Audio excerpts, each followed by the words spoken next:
ሰላም የእምኔ ቲዩብ ቤተሰብ እንዴት ናችሁ?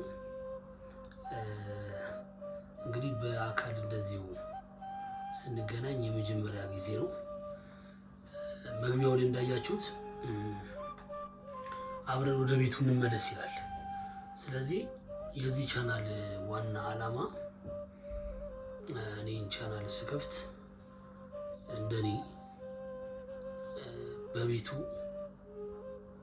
መመላለስ ፈልገን ወደ ቤቱ መሄድ ፈልገን በብዙ ክፋቶች ስራ ምክንያት እያደረግን ብዙ ነገሮች ምክንያት እያደረግን ለቀረን ሰዎች መሰባሰቢያ መመካከሪያ ይሆናል ብዬ ነው የከፈትኩት። ስለ ራሴና ስለ ቻናሉ ብቻ እንተዋወቅ በሚል እንያዘው። እኔ ዋና ስራዬ አገር ባህል ልብስ ነው። ምናልባት ከዚህ ቻናሎች የምታውቁኝ ይህ ቪዲዮ ሊደርሳችሁ ይችላል። ኢትዮ ሙለር የሚባል የአገር ባህል ልብስ መስሪያ አለኝ እና ደግሞ የቻናሌ ስም ደግሞ ሩቢ ሚዲያ ይባላል። እሱ ላይ እንግዲህ በዋነኝነት እስካሁን እየተለቀቁ ያሉት የአገር ባህል ልብስ ስራዎችን ሼር ማድረግ ነው፣ ማለት ሙያዬን ማካፈል። ከዛ ውጭ ደግሞ ጥበባዊ የሆኑ ነገሮች ብቻ በተቻለኝ አቅም ጥሩ ነገሮች በዛ ቻናል ለማስተላለፍ በሚል የከፈትኩት ቻናል አለ። ይሄ ደግሞ ምንድነው እምኔ ቲዩብ። በመጀመሪያ ስሙን ልንገራችሁ ከምን እንደወጣ። የመጀመሪያ ልጅ ገና ሕፃን እያለች 1 ዓመት ምናምን ሙሌ ለማለት እምኔ ትላለች ዝም ብላ። በሰዓቱ አላወቅም ምን ለማለት ፈልጋ እንደሆነ ማለት ነውና የሆነ ሰዓት ላይ ነው እምኔ ትልና ዞር ስል ታቆማለች። እምኔ ትልና ዞር ስል ታቆማለች እና ስሜን እየጠራች እንደሆነ ገመተን ይኸው እስካሁን ድረስ አሁን 7 ዓመት ሆኗታል። ጎረቤት ሁላ ቤተሰብም ሁሉ እምኔ ብሎ እስኪጠራኝ ድረስ ያ ስም ጸደቀ። ከልጅ አንደበት የወጣ ነገር ደግሞ ሁሌ ንጹህ ነው እና በግዕዝ ደግሞ እምኔ ለማለት የራሱ የሆነ ትርጉም አለው። እንደሰማሁት ከሆነ ግን የኛ የራሳችን እንደማለት ነው፣ እነ ሲጨመር ማለት ነው። እና ሳስበው ሌላ የተለየ ስም እንዲሆን ስላልፈለኩ ማለት ነው፣ ከዚህ የተለየ ስም እንዲሆን ስላልፈለኩ እምኔ ሚዲያ አልኩት ማለት ነው። እና እንዳልኳችሁ ስመለስ መግቢያው ላይ እንዳያችሁ ተምብሬን ላይ ስገቡ እዚህ ቪዲዮ ላይ ወደ ቤቱ አብረን እንመለስ የሚለው እንግዲህ እንዴት ነው የምናደርገው ብዬ ያሰብኩ ሁሉንም ቻሌንጆች አብረን ብናስኬድ። አሁን ብዙ ቻናሎች አይታችሁ ከሆነ እያስተማሩ ነው የሚመጡት፣ ማለት የሆነ ማዕረግ አላቸው ወይ ዝማሬ አገልጋይ ሆነው ብቻ መንፈሳዊ ነገሮችን እነሱ እንደ መሪ ሆነው ማስተላለፍ ነው። ይህ ቻናል ደግሞ ዓላማው ምንድነው?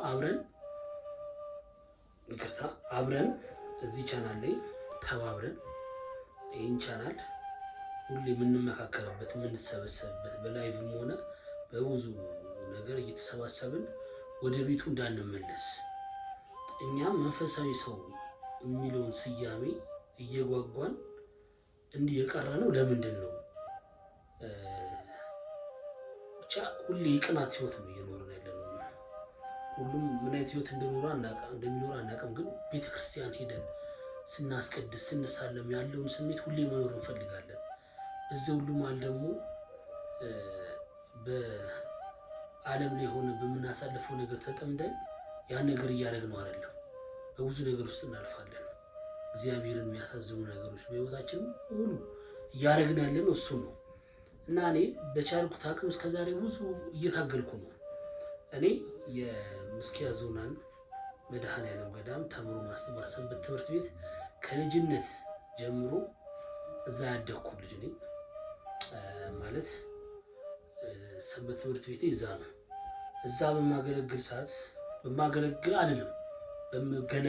ሰዓት ጻኑኝ ልክ ከ12ኛ ክፍል በኋላ ነው እንግዲህ ሁሉም ነገር የሚቀየረው።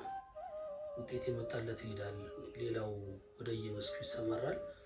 እኔም ከዛ በኋላ ወደ ስራ ዓለም ውስጥ ገባው። አገልጋይ መሆኑን እፈልገዋለሁ። ከዚህ የሆነ ሰዓት እሱ አልሆን ሲል ትክክለኛ ምዕመን መሆን ደግሞ ፈልግ ጀመርኩ። እያልኩ ይሄ የምፈልገውን ህይወት ሳልኖር መንገዴ ሳተ ስላችሁ እንዴት መሰላችሁ? እግዚአብሔር ይመስገን በ22 ዓመቴ ነው ያገባሁት። አግብቼም እዛው ትዳር ውስጥ ያደግኩ ሰው ነኝ። ትዳር ውስጥ አድጌ ነው አሁን ላይ ያለሁበት የደረስኩት እና አሁን ላይ መንፈሳዊ ህይወታችን ሳይነካ እግዚአብሔርን ማመስገናችን ተነስተን ሌት ቅዳሴ ሰዓታቱን ማህሌቱን ሁሉ ነገር እየሄድን በስነ ስርዓት ቀናቶቹን እያከበርን እንዴት ነው ዓለም ላይ መኖር የምንችለው የሚለውን እንግዲህ እንድንወያይ ነው ይህን ቻናል እምኔ ሚዲያ ብዬ የከፈትኩት እና እዚህ ያልኩ እዛም ላይ ከምናወራ እዚህ ቻናል ለብቻ ከፍተን እንድናወራ ስለፈለኩ ነው። እና ዓለም ላይ ሆነ እንዴት ነው ማስኬድ የምንችለው የሚለውን በብዙ አይነት መንገድ ሞክራለሁ። በነገራችን ላይ ለምሳሌ ዝም ብዬ መጽሐፍ ልምድ አለኝ ከራስ ጋር ለመነጋገር ያክል ማለት ነውና የሆነ ሰዓት ላይ ሀሳቦች ሲዘበራረቁብኝ ወደ ምን ፖይንት ደረስኩ? ለምን ርዕስ አልሰጣቸውም ላይፍ ስታይል አካሄዶችን አልኩና የሰው ልጅ በሶስት መንገድ ይሄዳል ብዬ አሰብኩ። እዛኛው ቻናል ላይ ፖስትቸው ነበር። እምነት፣ ስራና ማህበራዊ ህይወት ውስጥ ነው ሁላችንም የምናልፈው። ምን አያያዛቸው እነዚህ ነገሮች ካላችሁ አንድ ሰው በእምነት መጉደል ምክንያት ብዙ ነገር ውስጥ ሲገባ እናያለን። ለምሳሌ በስራ ማጣት ምክንያት እንደዛው፣ በማህበራዊ ህይወት ምክንያት እንደዛው እና ሶስቱን አንድ ላይ አለማጣመራችን ነው እኛ የጭንቀት ወይም የተዛባ ህይወት እንድንኖር ያደርገን ብዬ አስባለሁ። ለምሳሌ እምነቱን ብቻ የሚል ሰው ምን ይሆናል? እግዚአብሔር ዘግኖ ሊሰጠው አይችልም ገንዘብ። ምንድነው ስምንሰጠው ይሄ በሃይማኖቱ ጎበዝ ታታሪ ነው ብለህ ነው እና በሰው ድጋፍ ነው የሚኖረው። ለምሳሌ ተቸግሮ የሆነ ሰው ሰፖርት ያደርገዋል ምናምን የሆነች ነገር እስከምንም ድረስ ግን እስከ ጥግ ድረስ ላይሄድለት ይችላል የዛ ሰው እና ያ ሰው ስራ ከሌለውና ማህበራዊ ህይወት ላይ ጎበዝ ካልሆነ መንፈሳዊ ህይወት ላይ ብቻ ጠንካራ መሆኑ መንፈሳዊ ሰው አያስፈልገውም።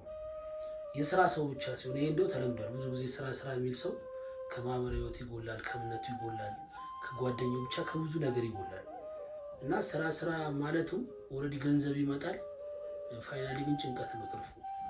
የተሻለ ትክክለኛ ደስታ አይመጣም እና በስተመጨረሻ ለሰው መስጠት ነው የሚደሰተው ያ ሰው።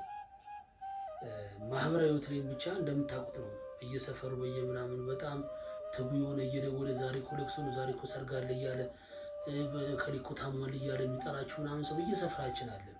ያ ታታሪ ሰው ስራ የለው ሙያ የተሻለ ነገር የለው ኦልሬዲ እስከ እድሜ መጨረሻ የሰፈር ሰው ሆኖ የሚቀር ሰው ነው። እነዚህ እያንዳንዳቸው በየግላቸው በዛች ነገር ነው እንጂ ሪስፔክት የሚሰጣቸው የሆነ ነገር ሳቱ ማለት ተቀላቅሎ የመኖር ወይም ደግሞ ሰው የዛን ያክል እነሱን ያከበራቸውን ያክል ለማኖር ዝግጁ ስላልሆነ ያው ፋይናሊ ትርፉ መውደቅና ካለንበት ነገር ላይ መበሳጨት ነው። መንፈሳዊም ሰው ከእግዚአብሔር ጋር ግጭት፣ ስራም ላይ ያለ ሰው እንደዛው። ስለዚህ አሁን ተግባብተናል ብዬ አስባለሁ። እነዚህ ነገሮች አንድ ላይ አጣምረን ለማስኬድ አሁን ቻናል የምትከታተሉ ቲኔጀሮችን ትኖራላችሁ፣ ተላልቆችን ኩያሞችን ከኔ እኩል ሆናችሁ ትኖራላችሁ ወጣቶች እና አንድ ላይ በመሆን ምን እየሰማን ሁላችንም የምናገኘውን ከሶሻል ሚዲያ የምናገኛቸውን ነገሮች እያሰባሰብን ቴሌግራም ቻናል አዘጋጅተን እሱ ላይ ሼር እየተደራረግን በስቴፕ ባይ ስቴፕ መማማር። ስቴፕ ባይ ስቴፕ መማማር ማለት ለምሳሌ አሁን ምን ላይ ነሽ እየተባባልን እንዴት ነው ህይወት እየተባባልን ያን ነገር ማስኬድ ብዬ አሰብኩ። እንግዲህ እስኪ ሀሳቤን አላርዝመው፣ ግልጽ ነው ብዬ አስባለሁ። እኔ ይህ መንፈሳዊ ሰው ወይም ደግሞ ስለ መንፈሳዊ ነገር ላስተምር የመጣው ሰው አይደለም። ይህን ነው እኮ አሁንም ቢሆን እንደናንተ ከእናንተ ጋር አብረን ይህንን መንፈሳዊ ህይወታችን እንዴት ነው ማሳደግ የምንችለው ስራችን እንዳለ ሆኖ የሚለው እንድናወራ ያክል ነው እንጂ መንፈሳዊ ነገር እዚህ ጋር ላስተላለፍ የመጣው አንድ ማዕረግ ያለው ሰው አይደለሁም። ምእመን ነኝ፣ ግን አብረን ደግሞ ምክንያቱም የሩቢ ትሬዲንግ ዋና ዓላማ ምንድነው? እንቁ አሳሰብ ለእንቁ ትውልድ ነው ጭብጡ የሚለው። ስለዚህ እንቁ አሳሰብ የሚመጣው ደግሞ በያለንበት መስክ ስንተጋገዝ፣ ስንተሳሰብ። እንግዲህ ማታውቁኝ ሰዎች ቲክቶክም ላይ ኢትዮ ሙለር ብላችሁ ሰርች ብታደርጉ፣ እዚህ ዩቲዩብ ላይ ኢትዮ ሙለር ብላችሁ ሰርች ብታደርጉ የኔ ቪዲዮዎች ይመጣሉ። እዛ ላይ ምን እያስተላለፍኩ እንደሆነና ይሄ የምለው ቃል እውነት እየተገበርኩት ነው አይደለም የሚለውን አይታችሁ መፍረድ ትችላላችሁ። እንቁ አሳሰብ ለእንቁ ትውልድ ብዬ ማስበውን አሳሰብ እየተገበርኩ ነው ወይስ አይደለም የሚለውን አይታችሁ መፍረድ ትችላላችሁ። እና ሁላችንም በተቻለን አቅም በሃይማኖታችን ጠንካራ ሆነን አሁን ባለንበት ዓለም ብዙ የሚፈትኑ ነገሮች በጣም ብዙ የሚፈትኑ ነገሮች አሉ እና ከዛ አንጻር እንዴት ነው መጠንከር የምንችለው የሚለውን እንድናወራበት ያክል ነው።